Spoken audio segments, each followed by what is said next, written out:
Bonsoir à vous tous. Comme d'habitude, je suis honoré de vous avoir avec moi pour cette rencontre entre frères qui va être parsemée de parfums aujourd'hui parce qu'on va parler d'amour. Voilà. Et c'est pour cela que comme prière, on va commencer par le Cantique des Cantiques. Voilà. Le deuxième chapitre, le Cantique des Cantiques, c'est un livre sapiential de l'Ancien Testament. Donc, ça peut aider ceux qui ont un problème avec l'Ancien Testament, beaucoup de violence, d'incompréhension, etc., de découvrir un Ancien Testament qui est très sensuel, qui est très beau, qui est plein de passion, etc. Et donc, de nous réconcilier un peu avec l'Ancien Testament et de nous préparer à notre thème parce que dans le christianisme, c'est une histoire d'amour. Voilà, donc je vous donne la conclusion de notre rencontre, c'est ça. Et c'est ça ce qui intéresse Dieu. Dieu ne crée pas, le Dieu chrétien ne crée pas des créatures pour être adorées, il n'a vraiment pas besoin de nous.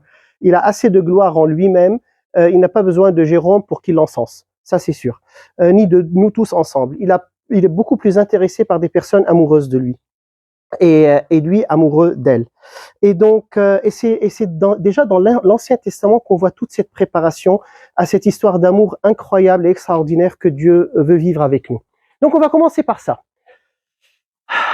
Au nom du Père et du Fils et du Saint-Esprit. Amen. Je suis un narcisse de la plaine, un lit des vallées. Comme un lit parmi les ronces, telle est ma compagne parmi les filles. C'est, alors, je vais éteindre. Un lys. Merci. N'hésitez pas à me corriger. Voilà. Alors, selon les pères de l'Église, les maîtres mystiques et spirituels, là, c'est Dieu qui parle de l'âme de chacun de nous. Donc, comme un lys parmi des ronces, telle est ma compagne parmi les filles. Comme un pommier au milieu des arbres de la forêt, tel est mon chéri ou bien-aimé, Dodi en hébreu, parmi les garçons. Donc là, c'est l'âme qui parle à Dieu. À son ombre, selon mon désir, je m'assieds, et son fruit est doux à mon palais. Sa gauche est sous ma tête, et sa droite m'enlace. Je vous en conjure, filles de Jérusalem, par les gazelles ou par les biches de la campagne, n'éveillez pas, ne réveillez pas mon amour avant son bon vouloir. Donc c'est l'âme qui parle de Dieu. J'entends mon chéri ou mon bien-aimé, le voici, il vient sautant par-dessus les monts, bondissant par-dessus les collines. Mon chéri chante et me dit, debout, toi, ma compagne, ma belle, et viens-t'en. Car voici que l'hiver passe, la pluie cesse, elle s'en va. On voit des fleurs dans le pays, la saison de la chanson arrive et on entend dans notre pays la voix de la tourterelle. Le figuier mûrit son fruit vert et les cèpes en bouton donnent leur senteur. Debout, toi, ma compagne, ma belle, et viens-t'en. Ma colombe au creux des rochers, au plus caché d'une falaise, fais-moi voir ton visage, fais-moi entendre ta voix, car ta voix est agréable et ton visage est joli. C'est Dieu qui parle avec chacun de nous. Saisissez-nous les renards, les petits renards qui ravagent les vignes, alors que notre vigne est en bouton. Mon chéri est à moi, ou mon bien-aimé est à moi. Ça, c'est très fameux. Et je suis à lui qui paie parmi les lits. D'ici que le jour respire et que les ombres soient fuyantes, retourne. Toi, sois comparable, mon chéri, à une gazelle ou un faon, voilà, de biches sur des monts séparés. Voilà. Donc, c'est ça ce qui intéresse Dieu. Voilà. C'est ça ce qu'il veut vivre avec nous et ce qu'on est appelé à vivre avec lui. Donc, j'ai de la difficulté à voir un Dieu fou, furieux, vengeur, qui ne veut que obéissance aveugle, sans passion. Et donc, ça va être notre prière d'introduction. Donc, Seigneur, nous t'invoquons parmi nous. Aide-nous dans cette soirée à tomber encore plus amoureux de toi, à goûter à quel point tu es bon, tu es doux, tu es délicieux. Et ouvre nos yeux à la beauté de ton visage, que nous soyons émerveillés en te regardant et en plongeant dans ton regard. Amen. Amen. Voilà, mes amis. Alors,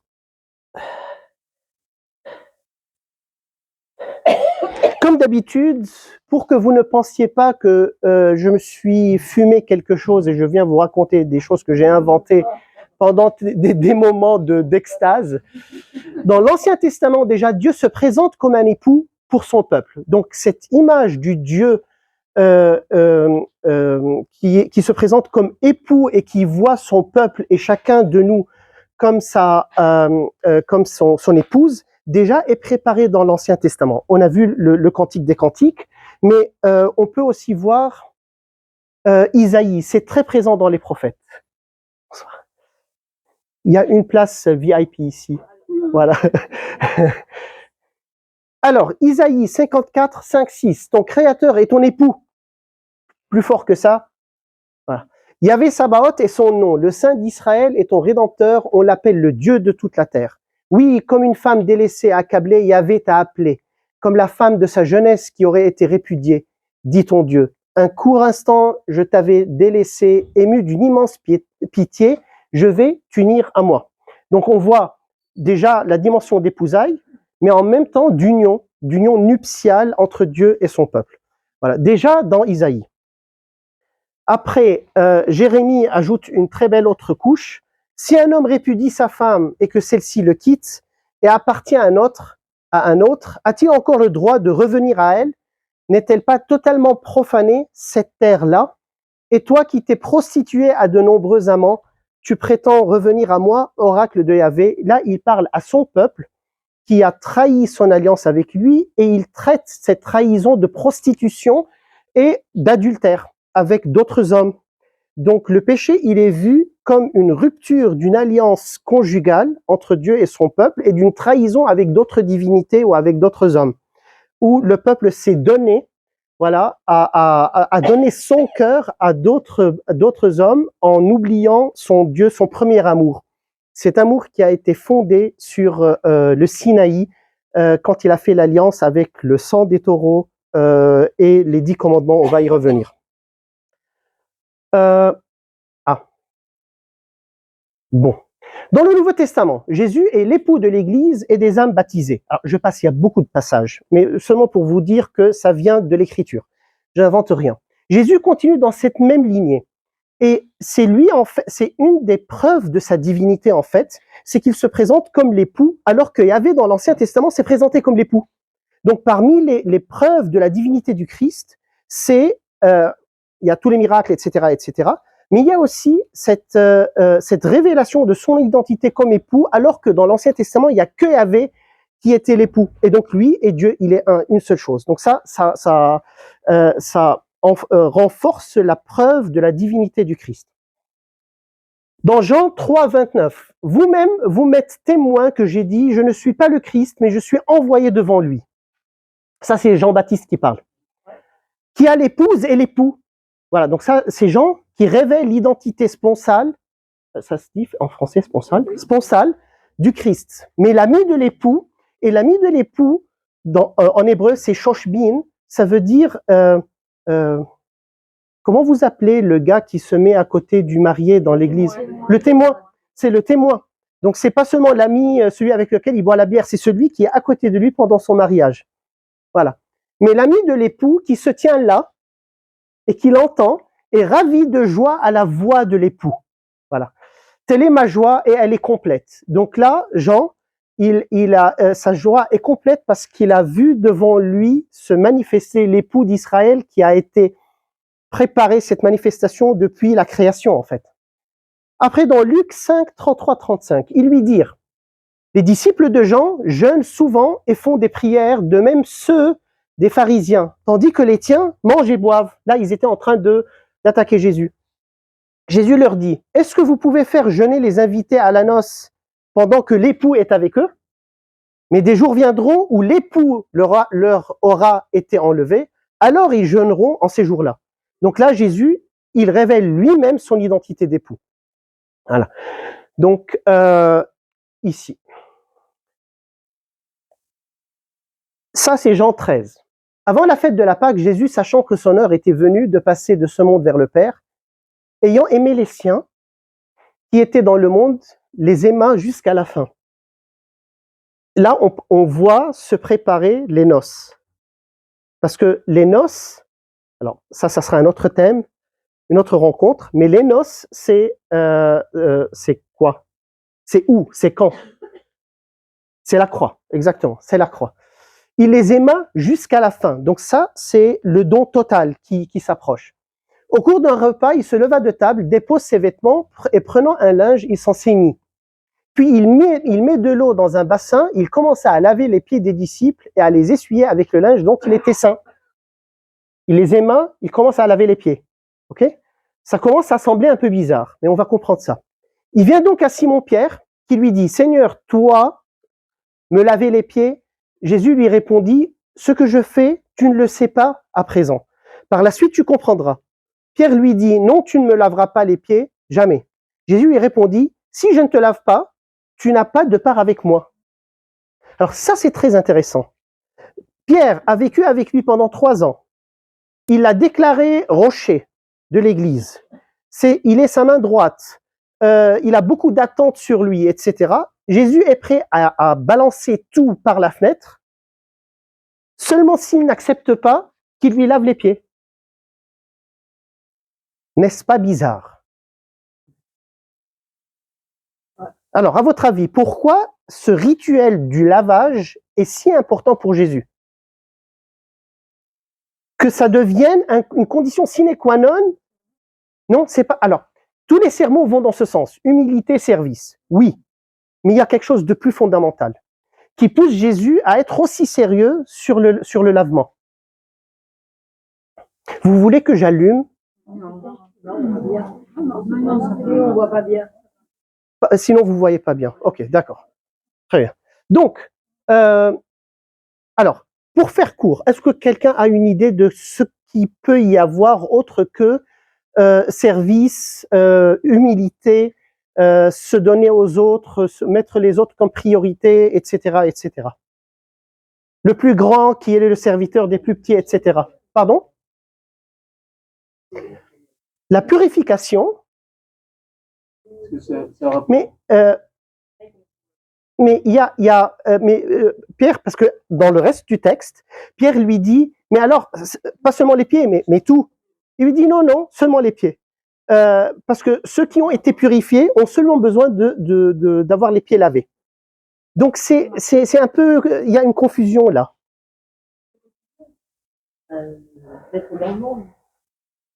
Peut-être.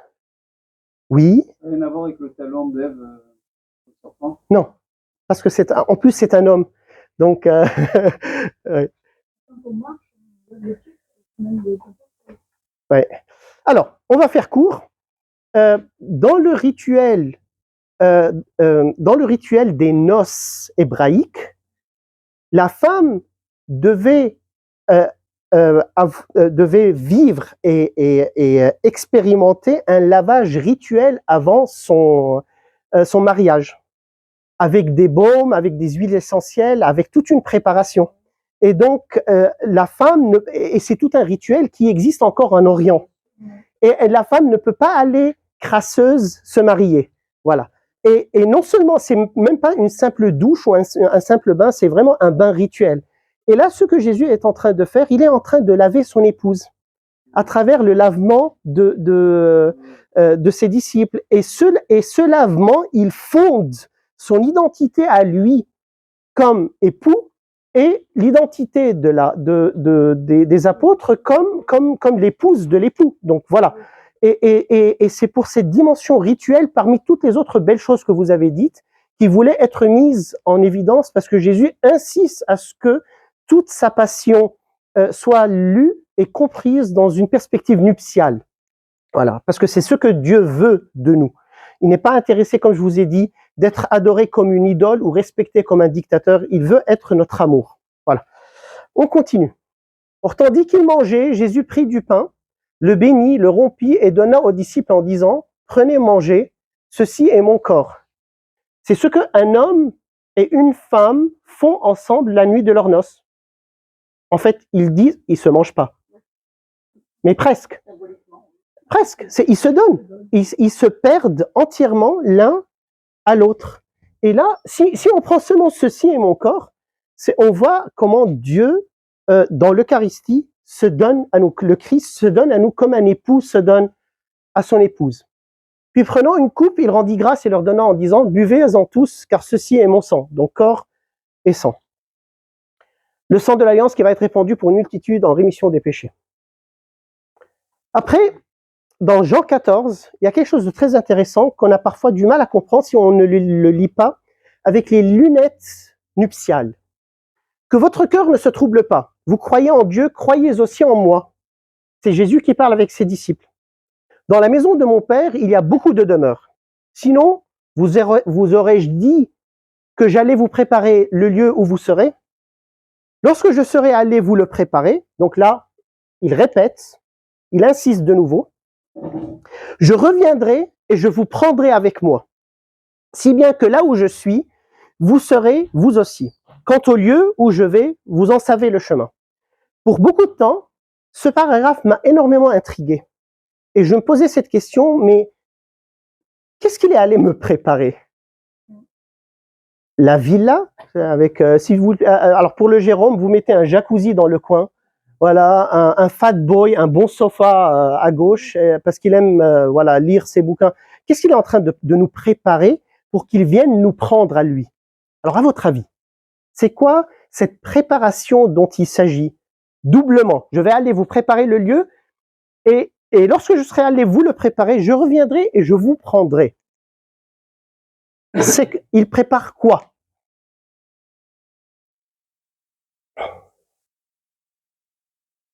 Alors, faisons vite. Pardon? Oui, mais est-ce qu'elle a besoin d'être préparée? Oh, il prépare quelque chose.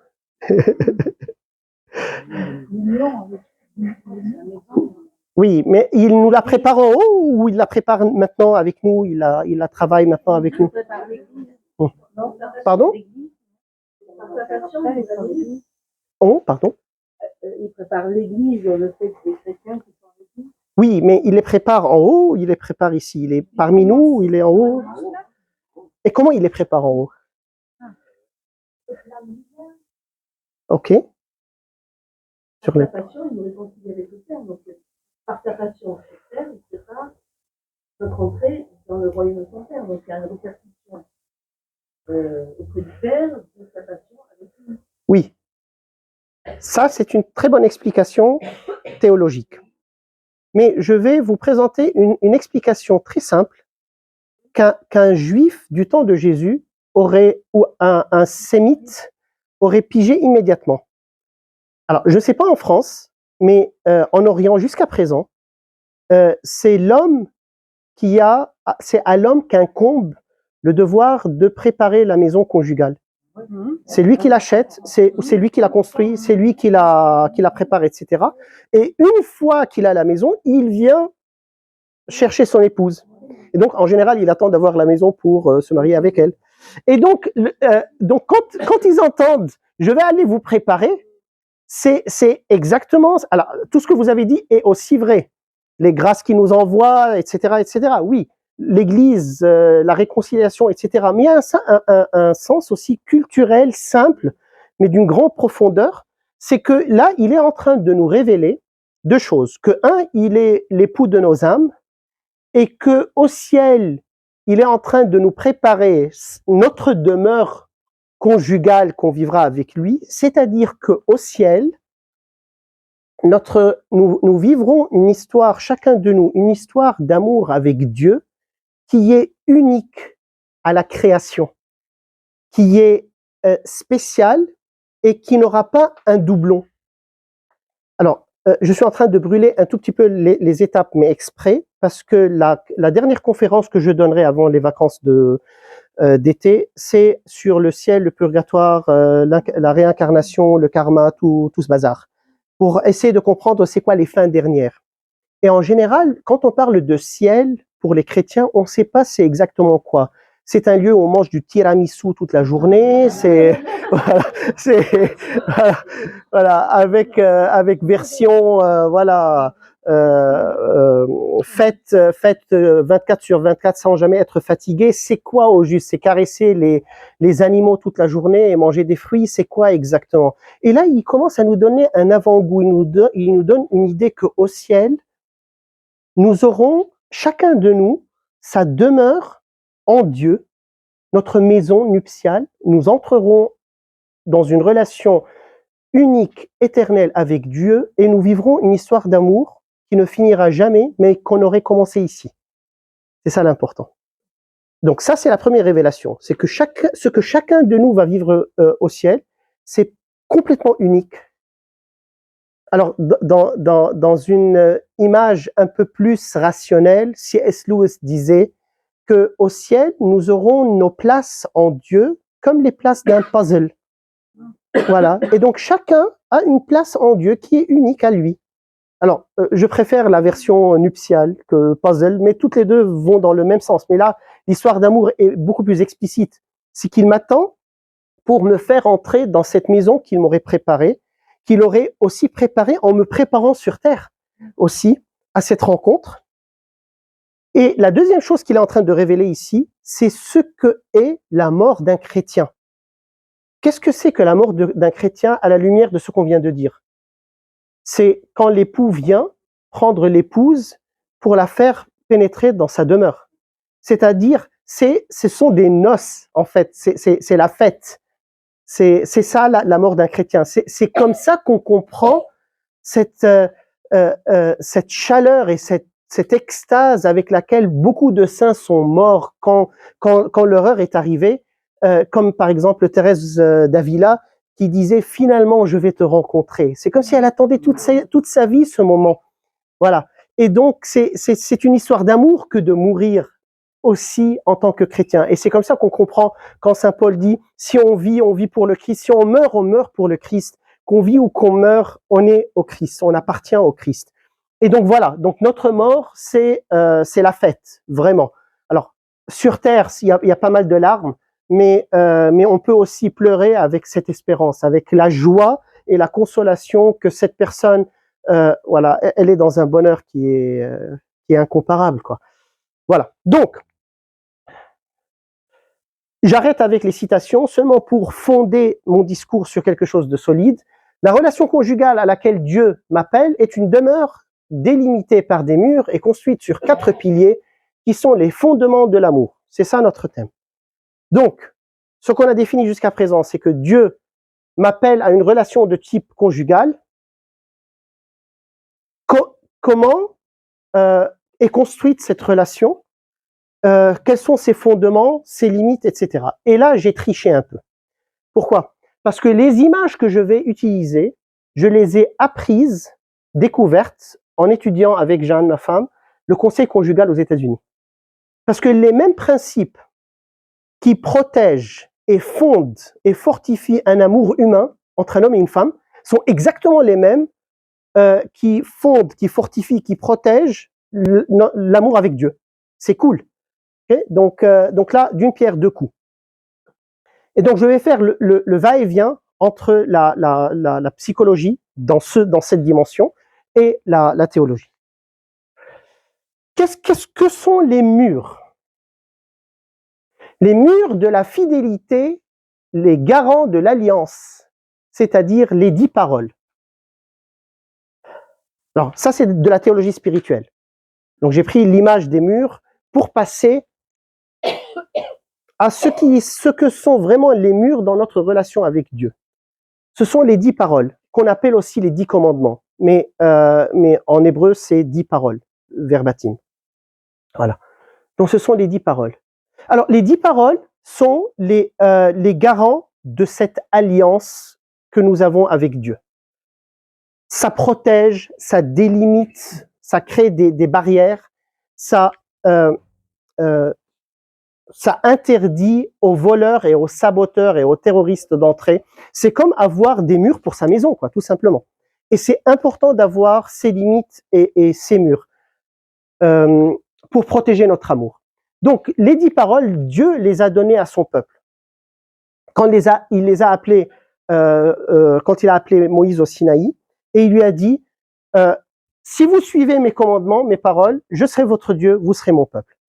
Il y a eu des sacrifices, il y a eu du sang qui a été jeté et sur le peuple et sur l'autel pour sceller une alliance de sang, de vie, de similitude entre les deux. Ils sont devenus une seule famille.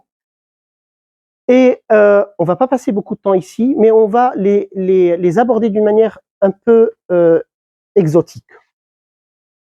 Alors, beaucoup d'interprètes et d'exégètes ont dit que les deux tables, en fait, étaient divisées entre les commandements qui sont en relation avec Dieu et ceux qui sont en relation avec les êtres humains. Voilà. Donc voilà les deux tables que Dieu a données à Moïse. Donc, et les paroles étaient par voie négative. Tu ne feras pas, tu ne feras pas. Donc, la première parole, c'est contre l'idolâtrie. Tu n'auras pas d'autre Dieu que moi. La deuxième, c'est le blasphème. Tu n'invoqueras pas le nom du Seigneur ton Dieu pour le mal. 3, c'est l'instrumentalisation de l'homme. C'est donc contre l'instrumentalisation de l'homme. Tu feras du sabbat un mémorial, un jour sacré. Alors pourquoi c'est contre l'instrumentalisation de l'homme, ce commandement, à votre avis? Aller au dimanche à la messe le dimanche, à la synagogue le samedi pour adorer le Dieu vivant. Comment ça empêcherait l'instrumentalisation de l'être humain? Oui. Ne pas en faire un tout, le travail n'est pas le tout de l'homme. Voilà, c'est pas le but de notre existence. Le but de l'existence, c'est la contemplation de Dieu. C'est le face-à-face avec Dieu. Ça définit la quiddité de l'homme, le but de notre création. Et si on travaille tous les jours de la semaine, c'est pour rendre gloire à Dieu. Mais si on travaille sans que ça soit pour manifester la gloire de Dieu en nous, c'est qu'on rate notre cible. À ce moment-là, on devient des instruments comme toutes les autres machines qui se trouvent sur la terre. Comme la poule qui pond, comme la vache qui donne du lait, etc. Et donc, quand on veut expliquer l'importance du sabbat ou du Shabbat, il faut l'expliquer aussi dans cette perspective. C'est qu'on est fait pour contempler Dieu, pour l'aimer, pour être en relation avec lui, d'où toute cette dimension nuptiale dont on a parlé. Bien. Après, la table 2, c'est l'amour du prochain. Donc la première, Jésus l'a résumée en « Tu aimeras le Seigneur ton Dieu de tout ton cœur, de toute ton âme, de toute ta force et de tout ton esprit. » Si on veut le résumer d'une manière ludique pour nous et pour nos enfants, c'est « Tu aimeras Dieu avec ta tête, avec ton cœur et avec tes mains. » Voilà. La table 2, c'est l'amour du prochain et ton prochain comme toi-même. Et donc, le premier commandement, c'est contre l'ingratitude. Honore ton père et ta mère, c'est-à-dire vivre dans la gratitude de ceux qui nous ont fait du bien. Le 5e, c'est contre le meurtre, tu ne commettras pas de meurtre. Le 6e, c'est contre l'adultère. Le 7e, c'est le vol. Le 8e, c'est le faux témoignage, le mensonge. Tu ne porteras pas de faux témoignage contre ton prochain. Le 9e et le 10e, c'est la convoitise, tu ne convoiteras rien de ce qui appartient à ton prochain, ni ses biens, ni sa femme. Alors, l'exercice auquel je vais vous inviter maintenant, c'est d'essayer de les approcher d'une manière positive. Parce que un chrétien, c'est pas seulement celui qui ne tue pas. Il fait quelque chose au lieu de tuer, de ne pas tuer. Alors, qu'est-ce qu'on fait si on ne veut pas tuer? Voilà. Donc là, commençons par ça. C'est quoi ne pas avoir d'autre Dieu que Dieu? Oui, c'est-à-dire l'aimer. Voilà, ça c'est simple, l'aimer de tout notre cœur, de toute notre pensée, de tout notre esprit, lui consacrer du temps, voilà, prier, le fonder comme priorité dans notre vie et alors souligner ça avec du fluorescent, etc. Le définir comme source, comme autorité qui me valorise, c'est-à-dire la source de laquelle je tiens ma valeur. Parce que c'est ça vraiment la définition du Dieu, n'importe quel Dieu que j'adore. C'est celui qui me valorise. C'est la source que je décide, que je définis comme valorisante. Donc, si moi, ce que je décide comme source valorisante, c'est l'argent, les relations publiques, les diplômes, ce que vous voulez, bah, ça devient ça, mon Dieu, concrètement, existentiellement. Mais si je trouve ma valeur en Dieu même, à ce moment-là, il devient mon vrai Dieu. Donc voilà, définir Dieu comme mon amour, mon principe d'action, ma priorité et ma valeur, la source de ma valeur en tant qu'homme. Donc, le principe libérateur par excellence. Parce qu'une fois qu'on a trouvé notre valeur en Dieu, on est libre. 2, c'est glorifier Dieu et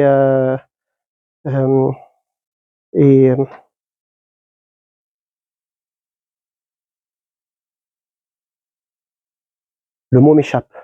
Rendre gloire à Dieu, chanter ses louanges, voilà, chanter ses louanges, lui dire qu'on l'aime.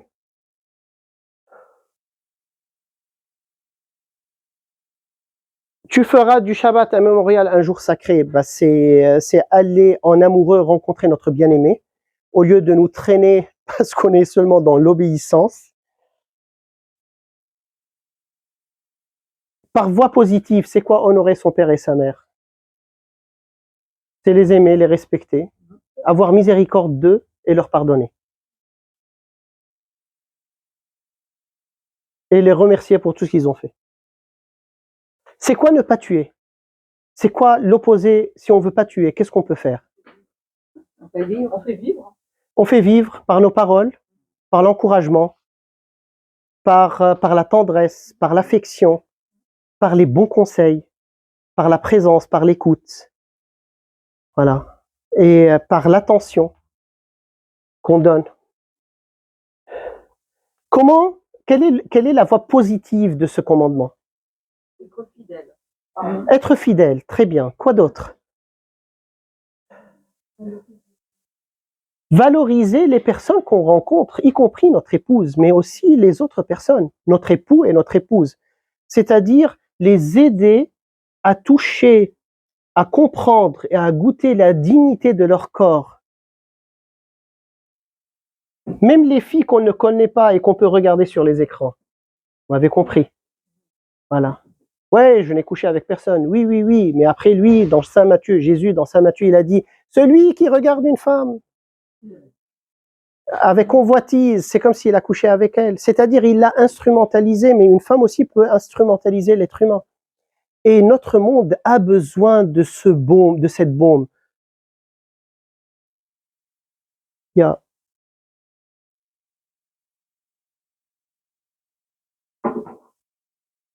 Il a besoin de cette dignité parce que le corps de l'homme est énormément banalisé, bafoué, intimidé et on lui fait perdre sa dignité. Surtout maintenant, il y a vraiment une désacralisation de l'être humain et de son corps qui est, selon la révélation de Jésus-Christ, le temple de Dieu. C'est notre corps le vrai temple. C'est-à-dire que les églises que vous voyez dans les rues ne sont que des images de ce que nos corps sont. Ça, c'est très important à avoir en tête. Et donc, la révélation sublime parmi les révélations de Jésus, c'est que Dieu veut vivre dans des temples de chair. Et c'est nos corps qui sont son temple. C'est pour cela, c'est dans l'intérêt de son ennemi de détruire ce temple que nous sommes. Et donc, aider nos enfants, nos amis, les inconnus qu'on rencontre à voir, à comprendre, à accepter la dignité de leur corps, c'est vraiment, c'est aussi ne pas les tuer. Voilà. C'est leur donner la vie. Voilà. Et donc, ne pas entrer dans la moquerie, dans l'harcèlement, aider toutes les personnes à se voir avec les mêmes yeux du Christ. Parce que Jésus, en regardant chacun de vous, il vous voit beau. Et faire l'effort de croire ça.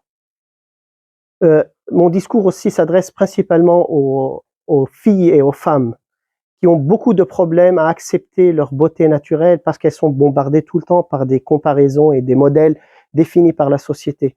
Et on souffre beaucoup dans l'acceptation de soi, de notre corps, de notre beauté.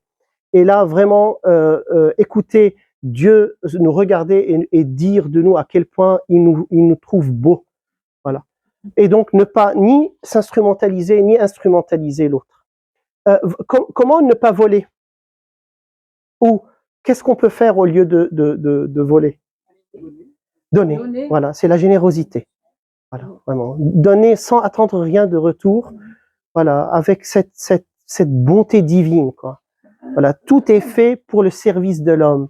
Tout est à notre service. Et l'argent, les biens, etc. sont tous pour rendre gloire à Dieu dans notre vie, pas pour devenir nos idoles. Qu'est-ce qu'on fait là, ici, par voie positive? Dire la vérité. Ne pas mentir aux autres, ne pas se mentir à soi. Voilà, dire la vérité. Être dans la vérité. Celui qui fait la vérité vient à la lumière. Saint Jean, les paroles de Jésus dans Saint Jean. Être véridique aussi dans notre comportement, ne pas avoir des comportements, une vie parallèle dans l'ombre. Voilà. Et la convoitise. Alors qu'est-ce qu'on fait? Quelle est la voie positive de respecter ça? Il y a deux, par rapport aux autres. C'est-à-dire, concrètement, là, on est toujours dans la voie positive, dans la voie négative, ne pas être. Vous avez raison. Mais essayons de la dire par voie positive. Exactement. Se réjouir du bien de l'autre. Voilà. Réjouissez-vous avec ceux qui sont dans la réjouissance et pleurez avec ceux qui pleurent. Voilà. Même si vous n'avez pas trop envie. Si, c'est bien, que Dieu le bénisse, qu'il lui donne davantage. Il mérite ça. Au lieu de me tordre de l'intérieur. Pourquoi lui, pas moi?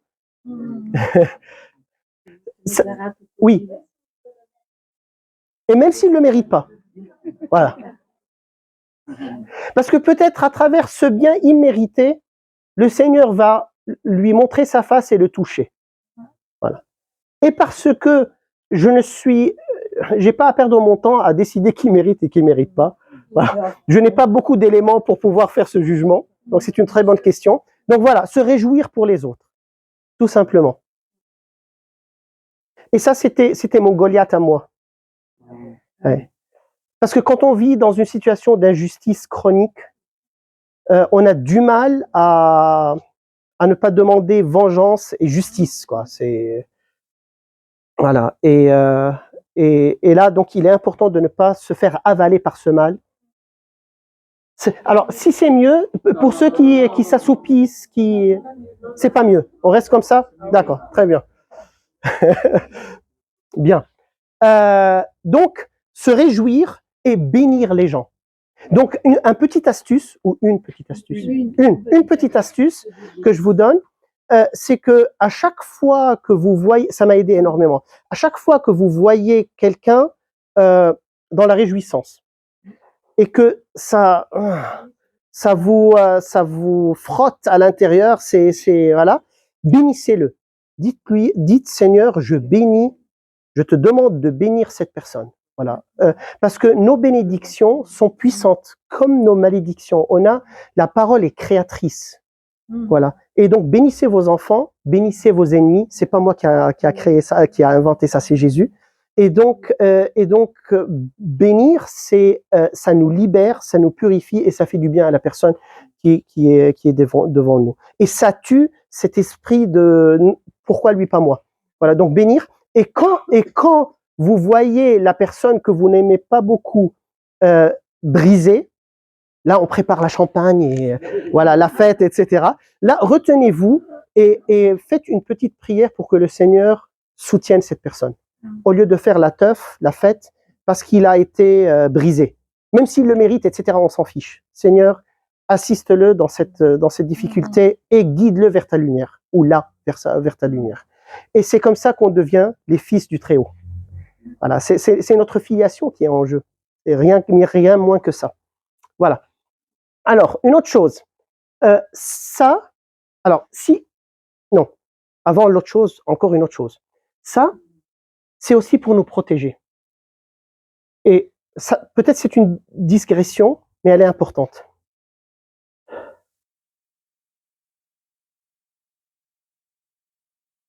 les abus et les manipulations psychologiques qui ont porté à des abus et manipulations sexuelles, spirituelles, tout ce que vous voulez, dans l'Église principalement, mais aussi en dehors. Mais restons dans l'Église parce que ce discours s'applique aussi dans l'Église principalement. C'est l'alliance en fait qui nous lie à Dieu. Ont toujours brisé un de ces murs. Et celui-là, de préférence. On n'a pas de mineurs ici parmi nous. Donc je peux parler. Dans beaucoup de cas de violence sexuelle, le billet d'entrée, c'était laisse-moi te toucher pour te montrer d'une manière physique l'amour que Dieu a pour toi. Et donc, on mélange le sexuel avec le spirituel, mais ne le dit à personne parce que ça, c'est donné aux pauvres gens qui n'ont pas une connaissance très haute des vérités célestes. Mais nous, les Illuminati, on a une approche qui est différente, on comprend les choses d'une manière plus profonde. Donc, voilà, on commence à se toucher, on commence à faire des... Alors là, un des derniers scandales, c'est un gars, un prêtre, qui a abusé de sœurs d'une communauté qu'il a lui-même fondée en leur demandant de faire des scénarios de sexe à 3 personnes pour simuler l'amour trinitaire. Ouais. C'est le jésuite peintre du Vatican, etc. Donc, je suis un élève des jésuites, j'ai étudié à la grégorienne, donc je n'ai rien contre l'ordre qui a donné des saints à ne pas finir. Ça, c'est des aberrations qu'on peut trouver n'importe où. Mais le jeu est le suivant. Voilà. On brise un commandement parce qu'on se considère comme supérieur à une compréhension trop littérale ou trop limitée ou trop bête. Donc, faites très, très gaffe. Faites très gaffe. Un maître spirituel, un guide, un évêque, un pape, un cardinal, n'importe qui, s'il brise la parole de Dieu, c'est qu'il n'est pas une de ses brebis. C'est clair. Et vous le quittez et vous claquez la porte et vous partez. Voilà. Et donc ça, c'est intouchable. Et c'est ça, mes frères et sœurs, ce que veut dire être chrétien pratiquant. Parfois, je suis un peu choqué quand des personnes se déclarent chrétiennes pratiquantes, alors que ils ont fait sauter 90% des commandements, seulement parce qu'ils gardent ça. Voilà, donc on va à la messe le dimanche. Voilà. Mais ça, c'est le 1/10. Un chrétien pratiquant, c'est le 10/10. Ou au moins, c'est quelqu'un qui chemine vers le 10/10. C'est le but. Voilà, c'est pas sélectif. Donc ça, c'est les murs de la relation. C'est comme les murs d'une relation entre un homme et une femme, c'est la fidélité et l'exclusivité et la vérité dans la relation. Voilà. La sécurité, je suis à toi, je t'appartiens, on ne laisse pas les ennemis entrer, on est honnête, on marche dans la lumière, on ne se ment pas, on ne se crée pas des combines, etc. Ça, c'est le fondement d'une relation. S'il y a du mensonge, s'il y a de la manipulation, s'il y a de l'ombre dans la relation, aucun mariage peut survivre à ça. Bon, donc ça, c'est les murs. Maintenant, on va aller au fondement, au pilier de l'amour. Le premier pilier, connaître mon bien-aimé pour l'aimer davantage. En étudiant le conseil conjugal, ils nous ont dit on ne peut pas aimer quelqu'un qu'on ne connaît pas. Pour moi, c'était du saint Thomas d'Aquin. Mais j'ai pas pu dire ça parce que j'étais dans un contexte non confessionnel. Mais et puis même Dieu l'a dit en fait. Dieu s'est révélé à nous pour qu'on puisse l'aimer, pas pour nous mettre des bâtons dans les roues. Et donc, et une vie conjugale, une vie amoureuse entre un homme et une femme est une vie d'une connaissance continue. On se connaît et on continue à se connaître à travers toute la vie. Et dans la Bible, faire l'amour se dit connaître. Abraham connut sa femme. C'est une connaissance que de se déshabiller l'un devant l'autre. physiquement, psychologiquement, spirituellement, tout ce que vous voulez, et de s'unir. Voilà. C'est pour ça qu'il ne faut pas la faire à la légère. L'union physique. Bon. Donc voilà, connaître mon bien-aimé pour l'aimer davantage. Appliquons ça à Dieu. C'est quoi le connaître pour l'aimer davantage? C'est lire sa parole, donc la Bible. Commencez par le nouveau, si vous êtes nouveau, et à cette aventure, et après vous plongez dans la beauté de l'ancien. Et pour ceux qui ne sont pas réconciliés avec l'ancien, je peux vous dire que il est très difficile de comprendre Jésus sans comprendre l'Ancien Testament. Presque impossible en fait. Et vous raterez beaucoup de choses aussi si vous éliminez la première alliance, qui est fondamentale.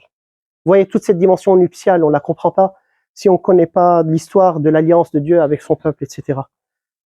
Donc, lire la parole de Dieu et les livres qui nous aident à mieux le connaître. N'importe quel livre qui vous rapproche de lui. Et donc l'acte d'intelligence, connaître Dieu davantage, est un acte d'amour. Donc, si vous lisez votre Bible, c'est comme si vous êtes assis avec votre chérie et vous lui dites, raconte-moi, qu'est-ce que tu as fait dans ton enfance? Voilà. Quel était le moment le plus joyeux pour toi? Quel était le moment le plus triste? Où est-ce que tu t'es senti le plus seul, etc. C'est vraiment se découvrir. Et c'est une vraie expression d'amour. Parce que si on ne se connaît pas, on peut dire tous les slogans d'amour qu'on veut, on ne croit pas, on peut pas croire qu'on est vraiment aimé si la personne qui est devant nous ne prend pas le temps de nous connaître. Voilà. Donc, ça s'applique aussi à Dieu.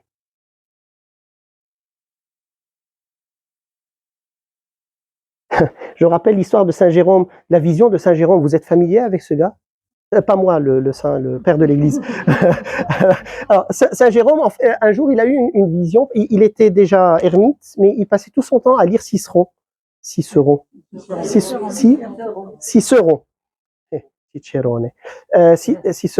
Et Jésus en avait marre, parce qu'il voulait qu'il plonge dans la Bible. Il attendait qu'il fasse la Vulgate. Et un jour, il est pris en extase, il se voit en vision devant le trône de Dieu, comme s'il était au moment de son jugement. Et Jésus, qui est sur le trône, entouré d'anges, qui lui pose cette question. Définis-toi. Ça, c'est fort. Et Saint Jérôme lui répond, je suis chrétien. Et Jésus lui répond, tu es menteur. Parce que toi, tu es le disciple de Cicéron, parce que tu passes ton temps à lire ses livres. Et alors, il se réveille, il met de côté Cicéron et il se plonge dans la Bible et il a donné la perle qui est la Vulgate. Et donc voilà. Et c'est pour cela cette histoire nous rappelle ce que Dieu dit de lui-même dans l'Ancien Testament, qu'il est un Dieu jaloux. Ah ouais. Voilà. Il est vraiment jaloux. Mais ce n'est qu'un amoureux qui est jaloux, en fait. Il nous veut à lui. C'est rien à faire, quoi. Et c'est beau, comme ça, de se savoir désiré et cherché par Dieu. C'est un peu différent de ce Dieu qui adore moi, j'ai besoin d'un peu d'encens.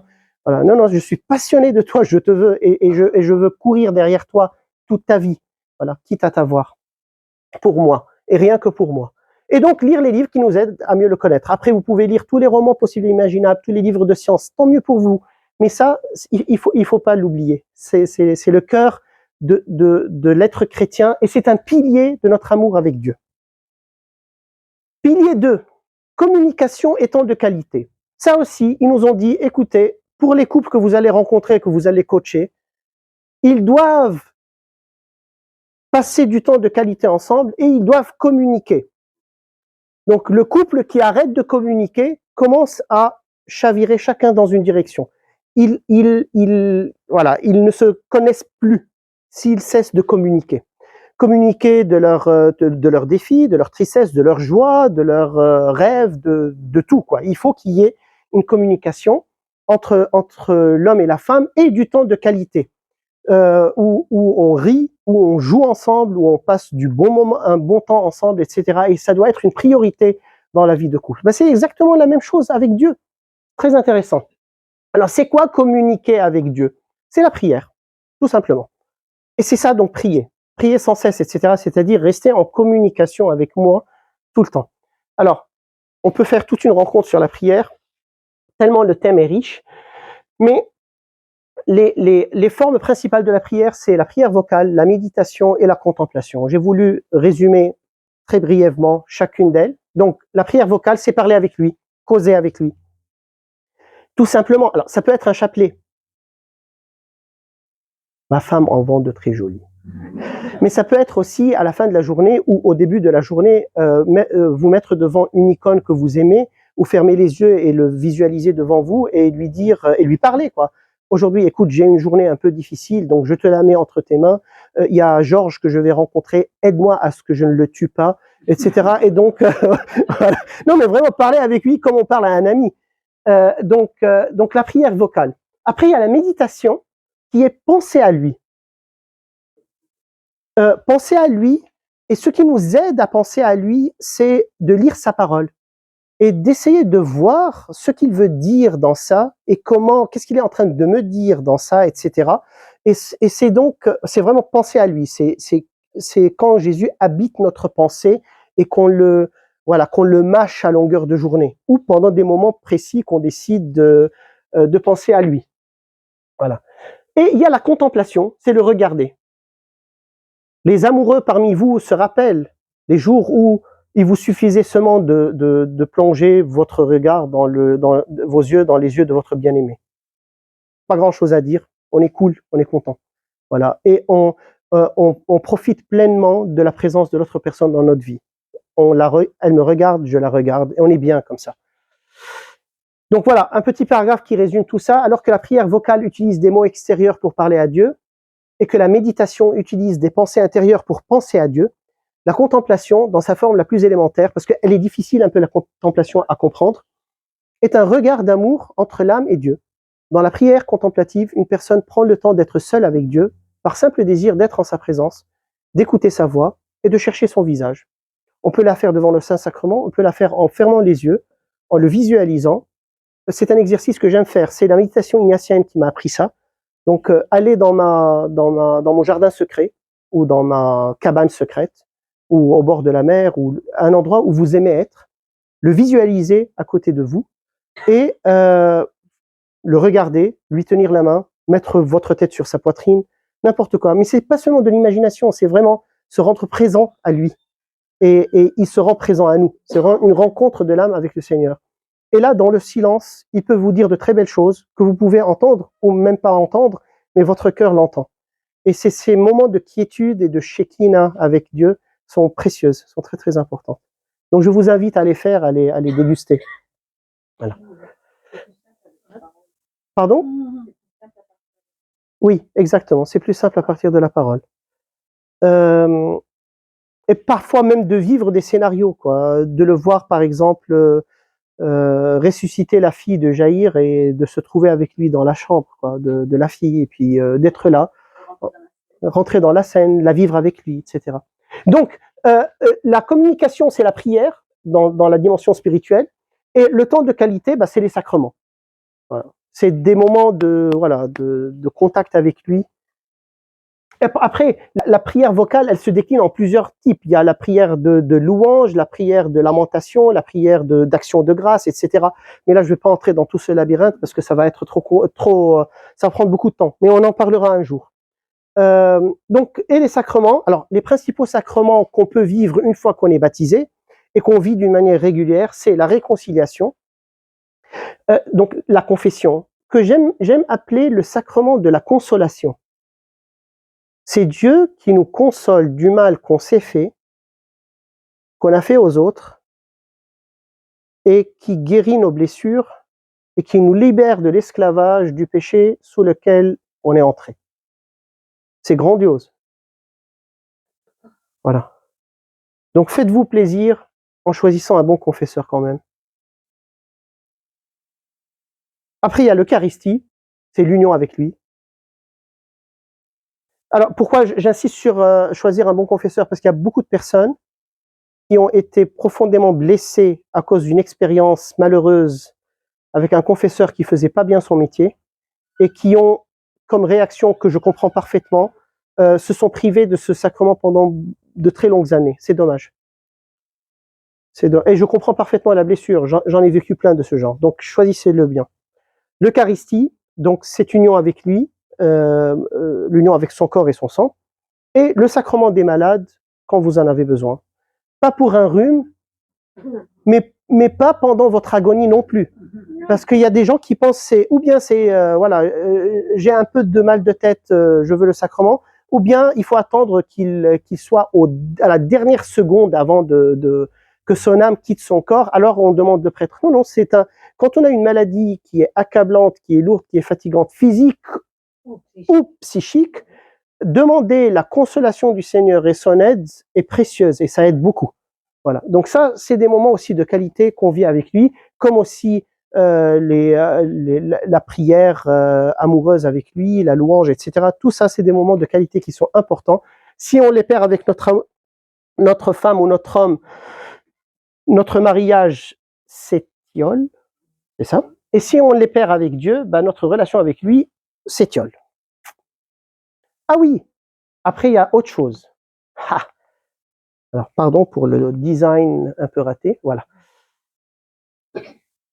Le pilier 3, prendre soin de mon bien-aimé.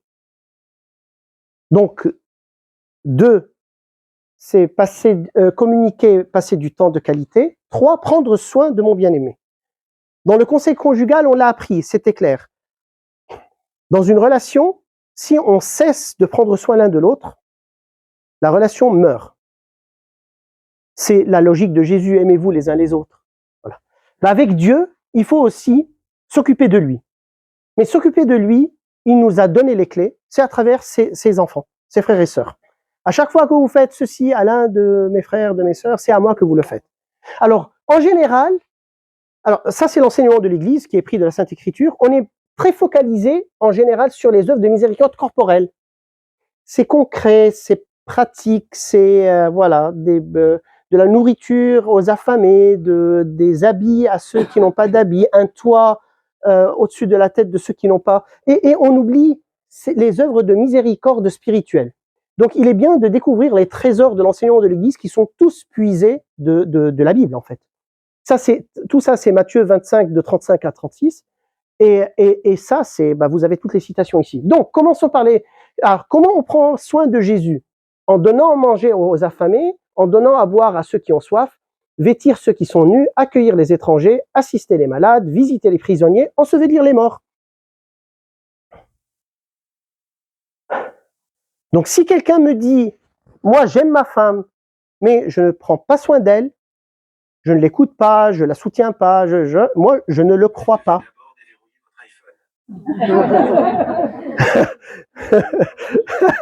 Déverrouillez votre iPhone. Donnez-lui la liberté. Et donc, si quelqu'un me dit je suis chrétien, mais que il ne vit pas ça, moi, et c'est pas moi qui le dis en fait, c'est Saint Jacques et Saint Jean dans leurs lettres. Voilà. Comment peux-tu dire que tu aimes Dieu alors que ton prochain tu l'aimes pas? Celui que tu vois, tu l'aimes pas, et tu me dis que tu aimes Dieu que tu vois pas, etc.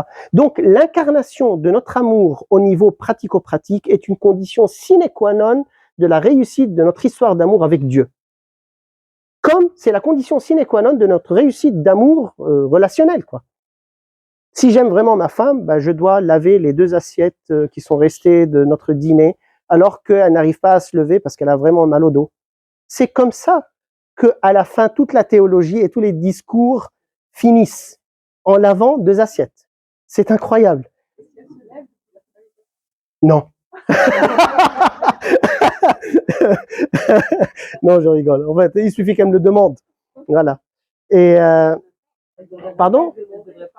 Aussi, mais je suis pas à ce niveau de sainteté encore.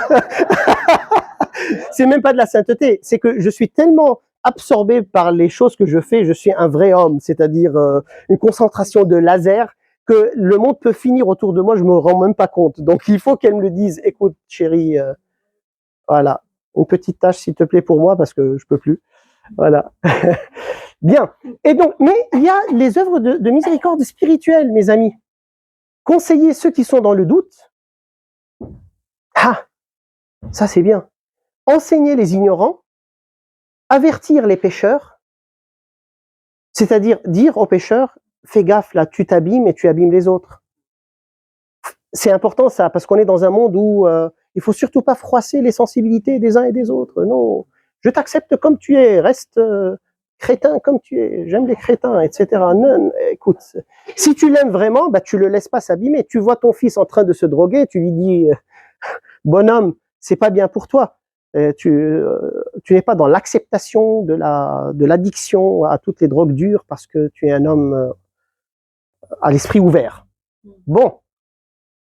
Avertir les pécheurs qui veulent être avertis. S'ils ne veulent pas, on respecte ça. Consoler les affligés, les personnes tristes, vraiment les consoler dans leur tristesse. Pardonner les offenses, ça c'est une œuvre de miséricorde. Demander pardon, c'est une œuvre de miséricorde parce que ça guérit aussi les personnes qu'on a blessées et auxquelles on a fait mal. Après, si elles n'acceptent pas notre pardon, on leur a fait notre part. Supporter patiemment les situations et les personnes difficiles, ça, là, j'ai dû m'entraîner beaucoup. Parce que je suis d'un type râleur, mais voilà, très sophistiqué. Voilà. Et prier Dieu pour les vivants et pour les morts. La prière les uns pour les autres, c'est une œuvre de miséricorde. Mais c'est pas fini.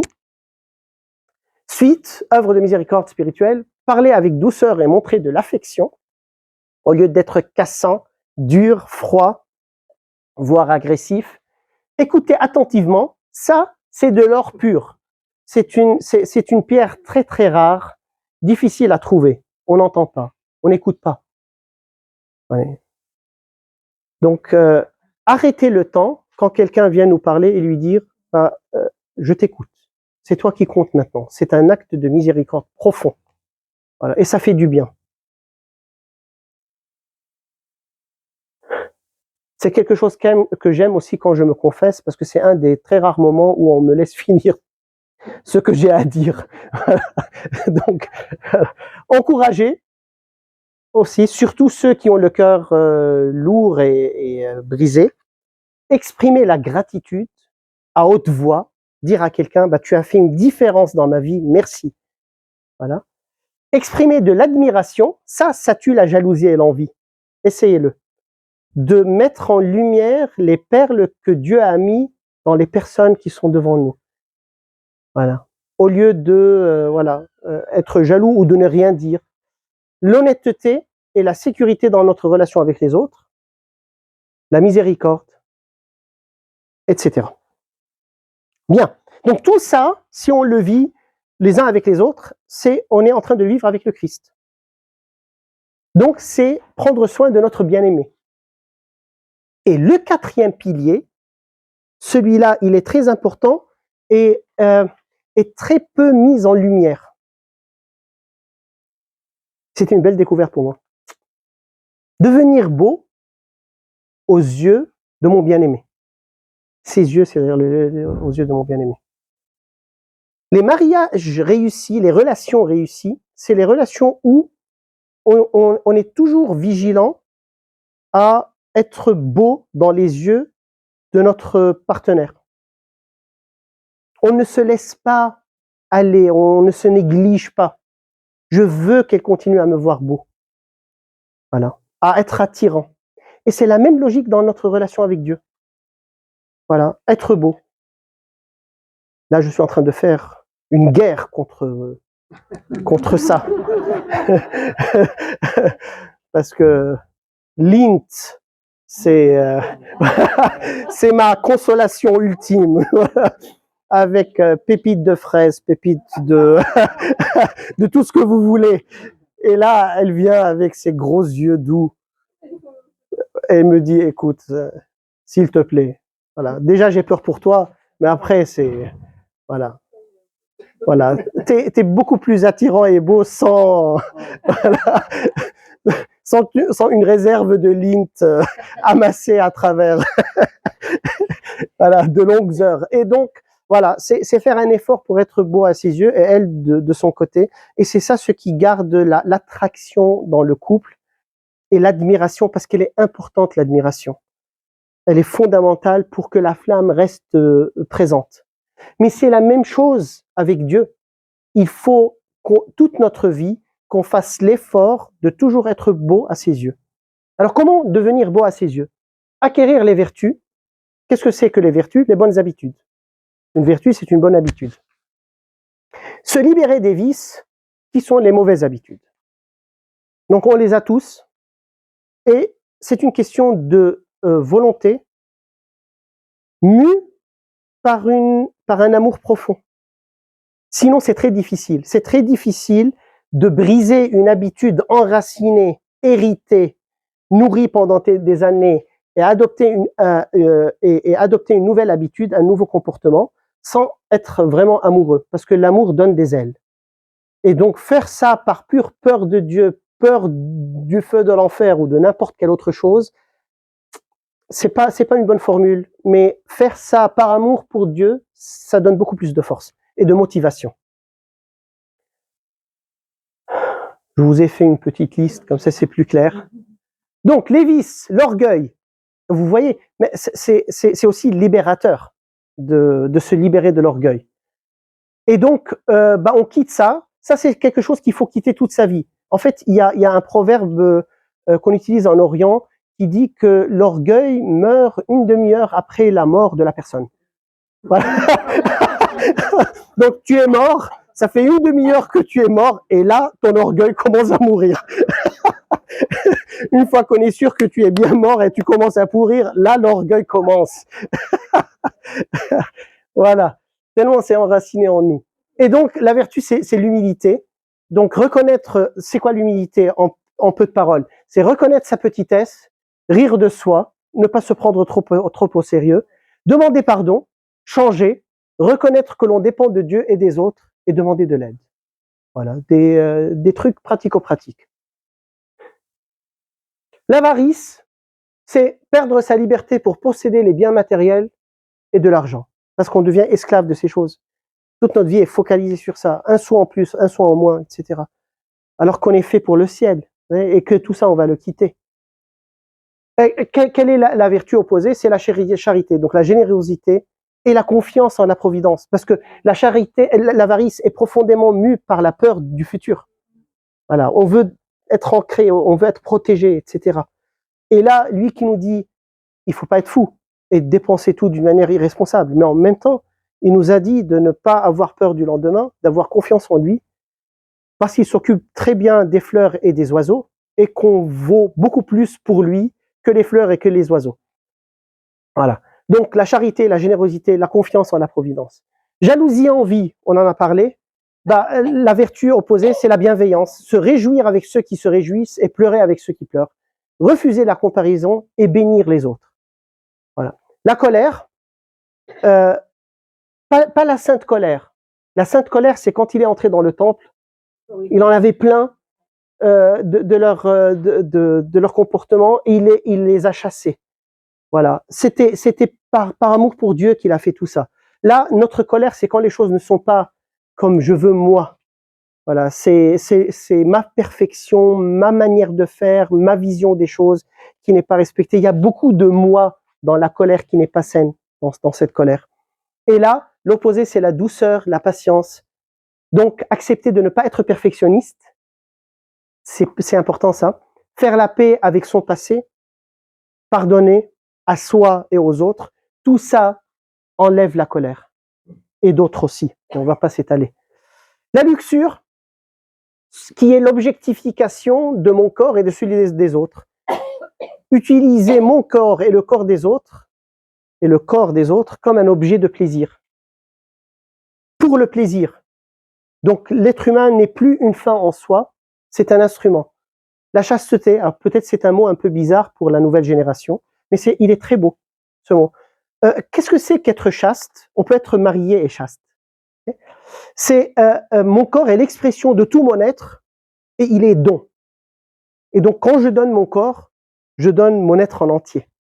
Et c'est pour cela que dans le christianisme, le don du corps se fait dans un don total, exclusif et perpétuel. Je t'appartiens à toi seul pour toujours. C'est ça ce que signifie l'union physique entre un homme et une femme selon le christianisme. Gourmandise, vivre pour manger ou pour ne pas manger. l'obsession de la calorie en plus et la calorie en moins, etc. Moi aussi, je fais attention à mon poids, mais c'est pas le but de mon existence, de perdre du poids ou de gagner du poids, ou de manger de très belles choses que fait ma femme. Voilà, de très bonnes choses. Mais vivre pour lui. Et donc la tempérance, la maîtrise de soi, qui s'acquiert à travers le jeûne, le jeûne ou le jeûne, le jeûne. Le jeûne. Très bien. Merci, mes amis français. Voilà, à travers le jeûne et voilà, le contrôle de son appétit. Pas pour se faire mal, pas pour se faire souffrir. C'est pas c'est pas de la s'infliger de la souffrance. C'est éduquer son corps et le sublimer, lui apprendre que on ne vit pas que de pain, mais de chaque parole qui sort de la bouche de Dieu. Voilà. Et ça, c'est une très belle éducation qu'on peut donner à notre corps. Après, il y a la paresse, qui est le manque d'initiative, le refus de responsabilité et de service, le refus de persévérer et d'éviter la dispersion, l'inconstance, elle empêche de durer dans la prière, dans les relations, dans les engagements. Je n'ai pas envie, et la devise du paresseux. Et moi, je peux écrire des livres sur ça, de mon expérience personnelle. Donc, c'est une tentation à laquelle on est tous confrontés. Et donc, la diligence, la persévérance, c'est l'opposé. Et tout ça, mes amis, ça s'acquiert à travers l'exercice. Voilà. Mais un exercice motivé par l'amour. Je veux être beau à tes yeux aujourd'hui, et donc je vais faire un effort au moins dans un seul, dans une seule vertu. Je vais acquérir 1 centimètre dans une seule vertu par amour pour toi. Voilà. Et c'est comme ça que les saints sont devenus saints. C'est pas des personnes parfaites. C'est des personnes qui ont, par amour pour Dieu, voulu que pas un seul jour de leur vie passe sans qu'ils essaient de se faire un peu plus beau aux yeux de leur bien-aimé. C'est ça la sainteté. Et si Dieu nous trouve dans cette entreprise de beauté, il ne veut rien de plus. Il n'attend pas qu'on arrive à une certaine perfection. Il veut seulement qu'on soit de vrais amoureux.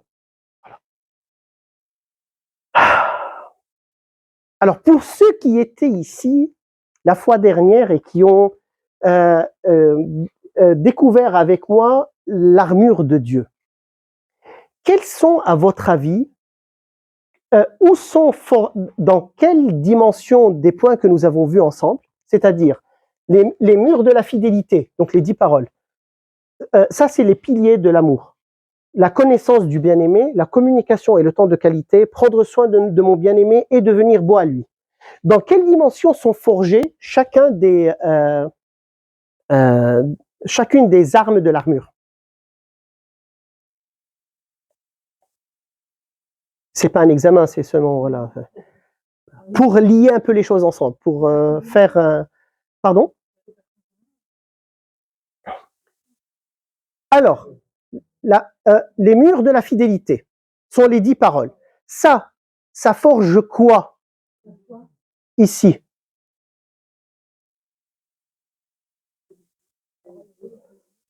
Alors, en partie la foi, parce qu'il faut connaître sa parole, mais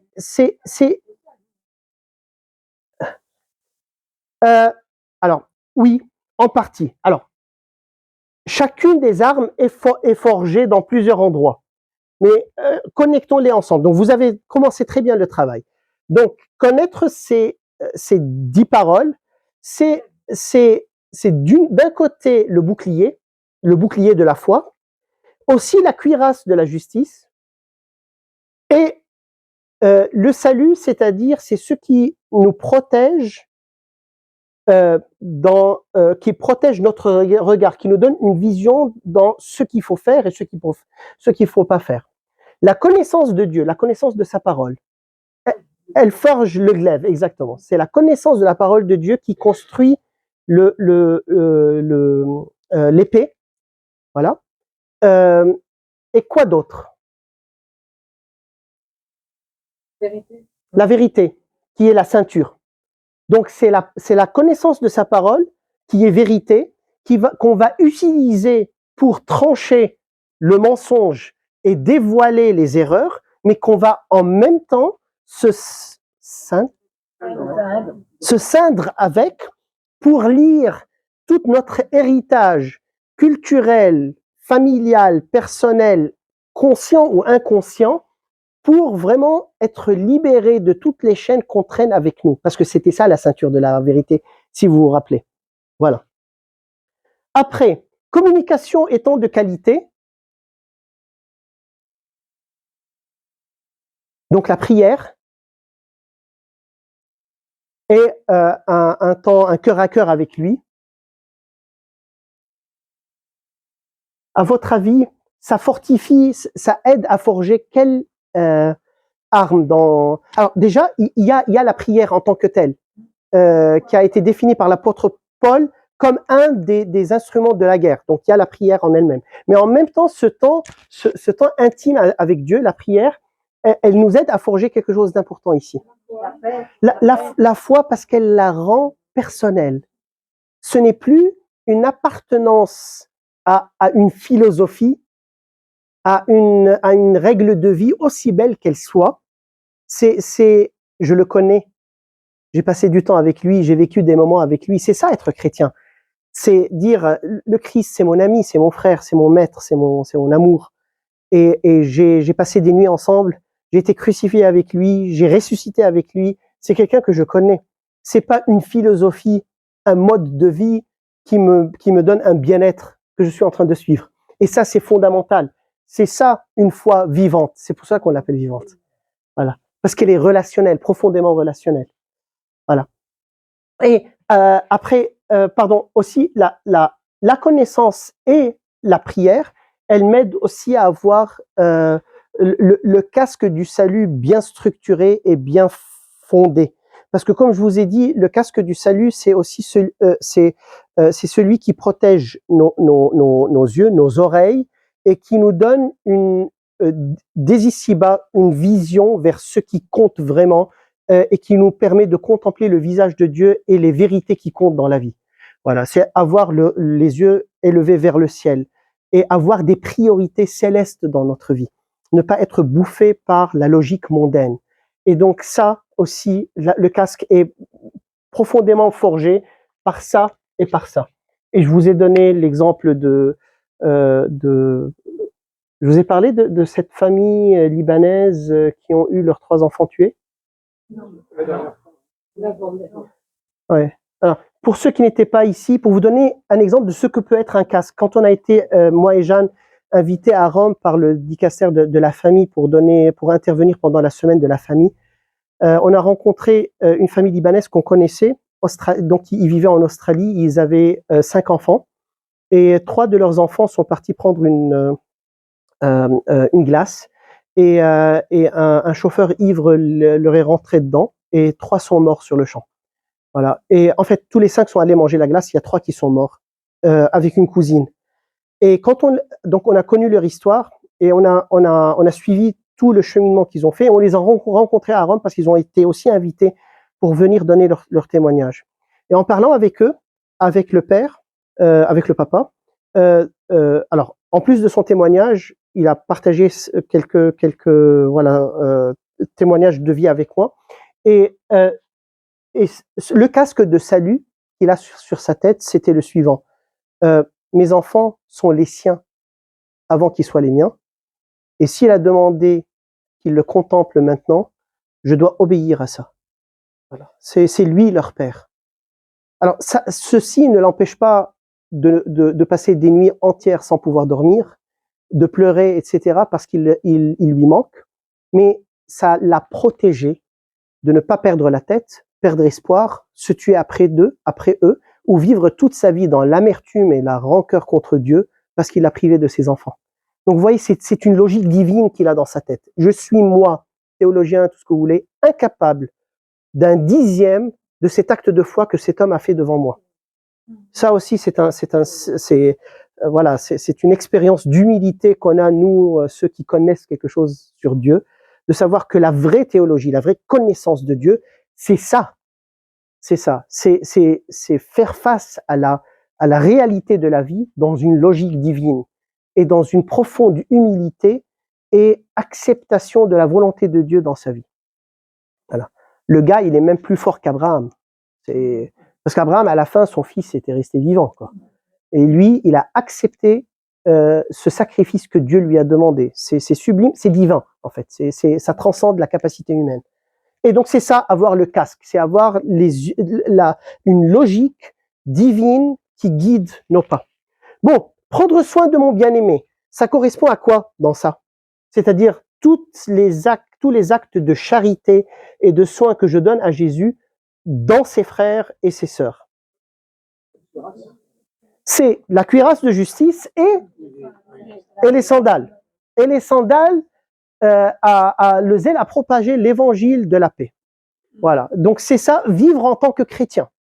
Voilà. C'est ça, être existentiellement, pratiquement un chrétien. Voilà. C'est ça, marcher, c'est ça, sortir de la messe et continuer à être chrétien. Ne pas cesser de l'être. Devenir beau. Voilà, c'est voilà, c'est tout.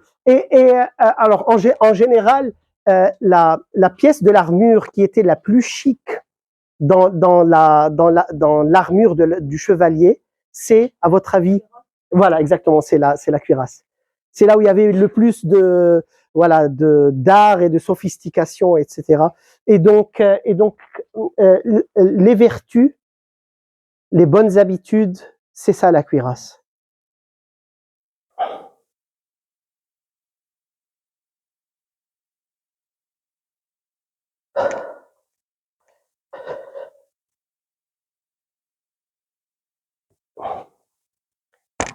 Sur ce, est-ce que vous avez des questions, des objections, des lamentations? Voilà. On peut retrouver. Alors je vais tout mettre sur YouTube. Donc si vous vous abonnez à ma chaîne, vous pouvez revisualiser tout ça. C'est Jérôme Daher. Voilà, vous mettez mon nom, vous voyez ma tête. Voilà. Et vous vous abonnez. YouTube, oui, exactement. Voilà. Ouais, oui, et Gisèle, oui. Mettre un bémol sur devenir beau pour lui, parce que ça peut être quelque chose de volontariste, de combat qui emmène comme ça, que ce soit un abandon à l'amour. Moi, je l'ai entendu exactement comme tu l'as dit maintenant. C'est-à-dire... C'est la formulation de devenir beau pour lui qui me... Ouais.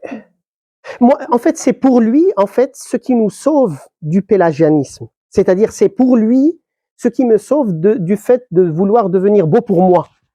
Donc, si je veux devenir beau pour lui, c'est que je suis dans l'abandon.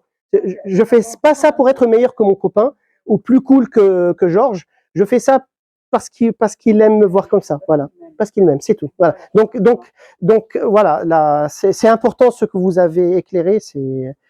Voilà, c'est un risque et c'est pour cela que toutes les techniques et les spiritualités de développement de l'homme pour l'homme en tant que lui-même comme fin à soi, sans que ça soit dans une dimension relationnelle, sont dangereuses.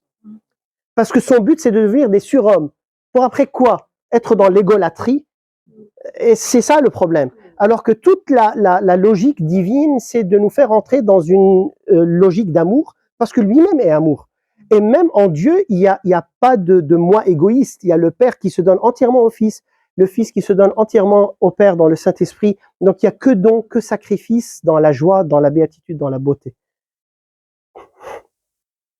Et de ça, on va en fait parler. Pourquoi j'avance plus? Moi. Oui. Oui, j'arrive, Chris. Non, je vais voir. Oui. Moi, j'ai une petite objection par rapport à ce que tu dis, par rapport à, Oui. à l'homme qui a perdu ses 3 enfants. Oui. C'est que moi, je crois en un Dieu qui nous laisse libre de le rejoindre, on peut le rejoindre. Il nous aime. Oui.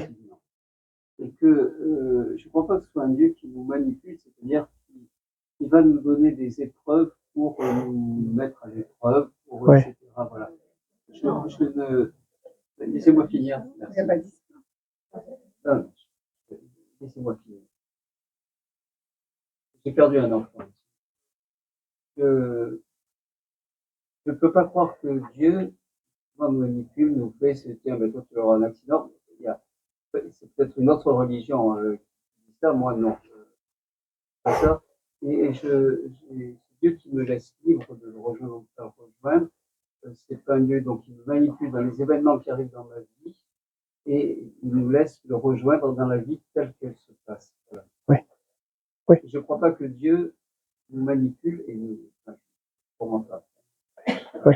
Et d'autre part, je veux dire que celui qui a subi les preuves finales, c'est le Christ, justement. Et oui. le Christ, c'est donné pour nous. Donc, nous n'avons pas à refaire la croix du Christ. Nous avons à prendre notre croix personnelle, mais pas à refaire la croix du Christ, puisqu'il l'a fait pour nous. Oui. Oui. Lui, il a décidé de prendre sa croix dans une acceptation et alignement, je pense que c'est la parole, de sa volonté avec la volonté de Dieu, sans qu'il ait, je n'ai vraiment pas décelé en lui une vision d'un Dieu qui lui tend des pièges et qui veut lui pourrir la vie. C'est pour cela que c'était très pur chez lui. Même si personnellement je n'ai pas vu et vécu cette expérience, mais j'ai rencontré des personnes qui pensent que Dieu peut être ce manipulateur, ce Dieu injuste, ce Dieu vengeur, etc., qui peut-être m'a privé de mon enfant parce que moi, dans ma vie, j'ai fait des erreurs, etc. Lui, il n'était pas dans cette logique. C'est pour cela que j'ai vu que c'était saint en lui, S-A-I-N. C'est que il a reçu ça des mains de Dieu, sans que Dieu soit pardon? Je ne suis pas d'accord sur le fait qu'il ait reçu des mains de Dieu. Les enfants n'ont pas eu un accident parce que c'est Dieu qui a. Non, c'est pas Dieu qui a provoqué l'accident. C'est pas Dieu qui l'a voulu. Oui, mais il lui a dit, mais voilà, c'est pas voilà, et je vois très bien la nuance dans ton discours et dans sa position, il y a vraiment aucune image défigurée de Dieu et il y a aucune idée d'un Dieu qui est méchant, qui veut le punir, etc. Il a accueilli l'entrée de ses enfants dans le royaume céleste sans être en opposition et en révolte contre Dieu et en ressentiment. Voilà, c'est ça. Dit comme ça, peut-être c'est plus ajusté. Oui. Alors, moi, j'ai beaucoup de difficulté à bénir les ennemis, entre guillemets. Oui. Alors, par exemple, je n'arrive pas à bénir certains dictateurs de notre temps. Oui. Je ne veux pas nommer. Mais par contre, ce que je demande au Seigneur, c'est de les convertir. Excusez-moi, comme ça je vous vois mieux. Voilà. Oui. Seigneur, comme tu as fait pour Saint Paul, tu as renversé son cheval. Oui. C'est la même chose que certaines. C'est ça, bénir. Donc vous êtes en train de les bénir et vous n'êtes pas au courant. Vous êtes en train de faire. Voilà. Et donc, bénir quelqu'un, alors, pour vous aider, peut-être ça va vous aider encore plus, c'est la meilleure façon de vous venger d'eux. Oui. Et bénir quelqu'un, alors, quelle est la meilleure vengeance à laquelle vous pensez? C'est souhaiter Dieu à quelqu'un qui ne le veut pas. Voilà.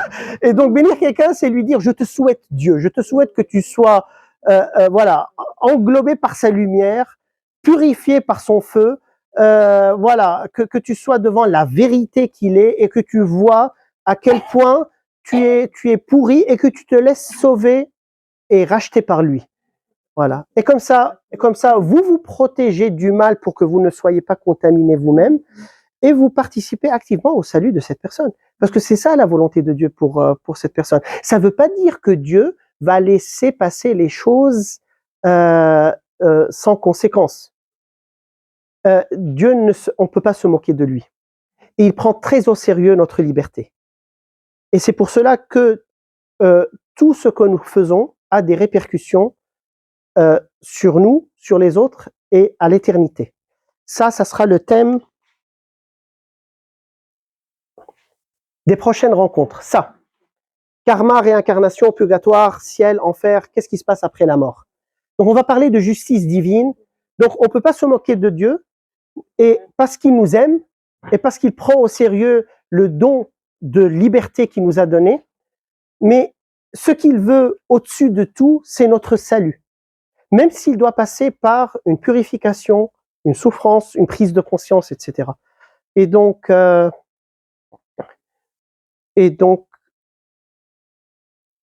qu'on le veuille ou pas, il les aime, les dictateurs, ce sont ses enfants. Il ne peut pas ne pas les aimer, ça ne veut pas dire qu'il accepte ce qu'ils font. Ça ne veut pas dire qu'il les encourage à ce qu'ils fassent ce qu'ils sont en train de faire, mais vu qu'il est amour, après, amour, ça veut dire aussi justice, mais son but, en regardant tous les dictateurs, et nous aussi, quand on devient les dictateurs dans nos familles, voilà, c'est un regard de miséricorde profonde, parce qu'il veut nous sauver du mal qui est en train de nous bouffer. Et si on entre dans cette logique, on commence à mettre le casque, voilà, divin. Donc, nos prochaines rencontres, mes amis, oui. Au début, c'est de connaître l'autre. Oui. Connaître l'autre, on pense toujours à connaître l'autre, ça pas de sens. Oui. Connaître l'autre, c'est aussi l'enfermer, c'est aussi le réduire. Et en plus, on dit aussi dans la Genèse l'arbre de la connaissance. Qu'est-ce qu'il y a autour de la connaissance qui va être valorisée? Qu'est-ce qu'il y a autour de la connaissance? C'est l'enfermement et la prise de pouvoir. Ben, vous avez très bien dit, en fait, connaître quelqu'un comme Dieu. C'est une tentative, c'est pas une, La connaissance peut nous donner un certain contrôle sur l'autre personne. Et on peut l'utiliser pour faire du mal, bien sûr. Mais une connaissance vraie, bonne et belle, c'est une connaissance qui respecte l'altérité de l'autre, comme le père connaît le fils et il respecte son altérité, ils ne sont pas la même chose.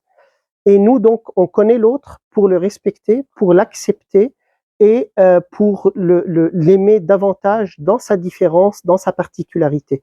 Et c'est ça où vous mettez le doigt sur quelque chose d'important. On est capable de corrompre toutes les belles choses. Et même la connaissance, même l'amour, on peut l'utiliser pour étouffer l'autre personne et l'empêcher de s'épanouir. Et c'est pour cela qu'il faut toujours être purifié par la parole de Dieu qui nous met dans une justice et une justesse pour qu'on ne chavire pas à droite et à gauche. On a vraiment besoin de sa parole pour être dans la lumière. Et donc voilà, c'est ça la vraie connaissance, une bonne connaissance. Oui, pour ajouter la vraie connaissance. Oui, une connaissance bonne, respectueuse de l'autre, qui ne le tue pas, qui ne soit pas homicide. Oui. Oui. Ah. C'est notre belle-mère. Dit comme ça, c'est bizarre. Alors, la Vierge Marie, c'est cette. Alors, elle a plusieurs rôles. Un, c'est un modèle du féminin saint, S-A-I-N et S-A-I-N-T, qui est un modèle pour toutes les femmes. Parce que on a Jésus pour nous, les hommes. Jésus, c'est notre modèle. Tu veux être un vrai homme, tu as Jésus devant toi. Mais une vraie femme, elle ressemble à quoi? On en parle beaucoup dans l'Ancien Testament, la femme vertueuse. Voilà. Et il y a Marie qui montre ce qu'est la femme et ce qu'est le féminin parfait tel qu'il a été conçu par Dieu. Voilà. Donc déjà ça. Deux, c'est une mère, c'est une personne qui nous a été donnée comme cadeau par le Christ sur la croix. Donc c'est un don. Ce n'est pas une nécessité, une imposition. C'est un cadeau que Jésus nous a donné parce que lui, il a voulu avoir une mère dans sa vie. Il pouvait ne pas en avoir une, mais il a décidé dans sa sagesse d'avoir une femme qui s'occupe de lui, qui lui met les couches, qui l'allaite, qui lui apprend à marcher, etc.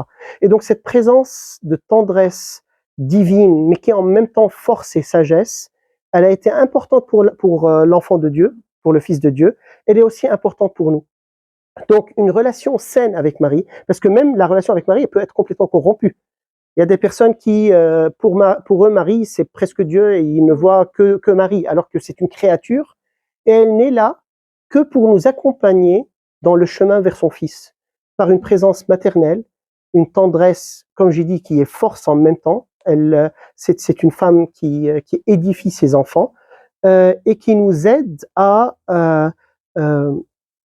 vivre, à être émerveillé, je perdais la parole, par la révélation du féminin selon le cœur de Dieu. Cette fécondité, cet accueil de la volonté divine, cette fécondité incroyable, cette générosité qu'est la femme, etc. Et donc voilà, ça guérit le féminin en nous. En nous, exactement, en disant nous, mais bien sûr, parce que dans notre relation avec le divin, on est tous féminins. Alors là, je complique un peu les choses. Mes premières conférences sur la Genèse, j'ai plongé un peu dans ça. C'est que dans notre relation avec le divin, nous sommes tous réceptacles. Nous sommes tous accueil du divin. Donc le féminin, il se trouve même aussi chez les hommes, dans ce sens-là. Et donc Marie nous apprend à être un accueil qu'est le féminin, un accueil abondant, fertile de la parole de Dieu qui jaillit en nous à travers des fruits merveilleux de vie éternelle. Et donc on a besoin de cette éducation au féminin, comme Jésus nous éduque à ce qu'est le masculin, qui se trouve aussi chez les femmes. Oui. Voilà. Donc, est-ce que j'ai répondu ou j'ai compliqué encore plus les choses? Voilà. Et donc Marie, elle nous accompagne, elle nous aide, une relation saine avec elle nous aide à aimer son Fils encore davantage et le voir d'une manière ajustée et saine. Voilà, c'est ça son rôle, c'est de nous faire aimer son Fils davantage. Si notre dévotion mariale ne nous rapproche pas de Jésus, c'est qu'elle n'est pas bien. C'est qu'on la vit d'une manière déformée. Voilà. Oui. Je te pose une question, mais elle est horrible. Hein. Ouais, allez, vas-y. Je vais me faire huer. Horrifie-moi. Dieu a-t-il un sexe? Dieu a-t-il un sexe? En fait, l'archétype du sexe se trouve en Dieu, mais il n'a pas un sexe biologique. Parce que le sexe, l'archétype du sexe, c'est-à-dire le sexe biologique, n'est qu'une manifestation de ce qu'est l'archétype, j'arrive pas à trouver un autre mot, c'est-à-dire le modèle du sexe. C'est quoi le sexe, en fait? À quoi correspond le sexe biologique en Dieu? Il correspond à l'activité et réceptivité qui se trouve entre les personnes de la Trinité. Donc, bon, alors, parce que le masculin, alors, je ne suis pas hérétique, voilà, même si c'est un peu compliqué. C'est quoi le masculin? C'est ce qui sort et qui se donne. Après, biologiquement, vous avez l'imagination nécessaire pour comprendre ce que je suis en train de dire. C'est quoi le féminin? C'est l'accueil de ce qui se donne. C'est la réception, la réceptivité. Donc, l'activité, le don et la réception se trouvent dans la vie trinitaire. Le Père se donne au Fils, il n'y a rien de sexuel dans tout ça. Le Père se donne entièrement au Fils, le Fils se reçoit entièrement du Père et se redonne au Père, et les deux font ça dans le Saint-Esprit. Donc, cet élan d'amour, de don et d'accueil, c'est ça ce qui, dans le monde créé, en chair et en os, se manifeste dans le sexe masculin et le sexe féminin, mais qui aussi se manifeste dans nos relations, pour l'amour de Dieu, dans la gentillesse, la charité, la miséricorde qu'on manifeste, parce que le don et la réceptivité et la réception, ce n'est pas seulement sexuel, c'est dans nos vies de chaque jour, voilà, que ça se vit. Donc,